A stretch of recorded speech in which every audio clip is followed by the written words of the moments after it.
রাজধানী সহ বিভিন্ন স্থানে ভয়াবহ ভূমিকম্প। পুরান ঢাকার বংশাল এলাকায় ভবনের অংশ ভেঙে ৩ জন ও রূপগঞ্জে একজনের মৃত্যু, অনেকে আহত। খুব ভয়ঙ্কর। আমার জীবনে এত বড় ভূমিকম্প অনুধাবন করি নাই কখনো। হঠাৎ করে দেখি যে মনে মাটি কাঁপতেছিল।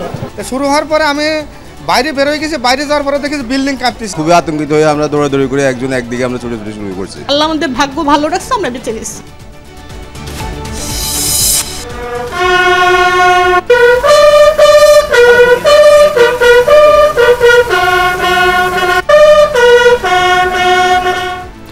সশস্ত্র বাহিনী দিবসে শিখা অনির্বাণে শ্রদ্ধা। মুক্তিযুদ্ধে আত্মদানকারী সেনাদের স্মরণ।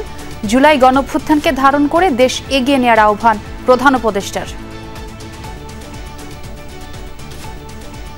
জুলাই 2024-এ নতুন বাংলাদেশ গড়ার যে সুযোগ ছাত্র জনতার সাহস ও আত্মত্যাগের বিনিময়ে আমরা অর্জন করেছি, সেটাকে কাজে লাগিয়ে আমাদের সুন্দর সমৃদ্ধশালী ভবিষ্যৎ গড়তে হবে। নির্বাচনকালে তত্ত্বাবধায়ক ব্যবস্থা ফিরলেও বাস্তবায়নের পথে চ্যালেঞ্জ দেখছেন বিশ্লেষকরা।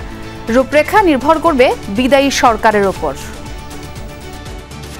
এই ধরনের রায়ের পরে আপনার সংসদে একটা র্যাটিফিকেশনের দরকার হয় সংবিধানের অংশ হিসাবে এই রায়কে কার্যকর করার জন্য। একক সংখ্যাগরিষ্ঠতা থাকে, তাহলে দেখবেন তারা তাদের মতো করেই এই আইনটা করবে এবং সেটা আমি মনে করি আরেকটা নতুন সমস্যার তো জন্ম দিবে।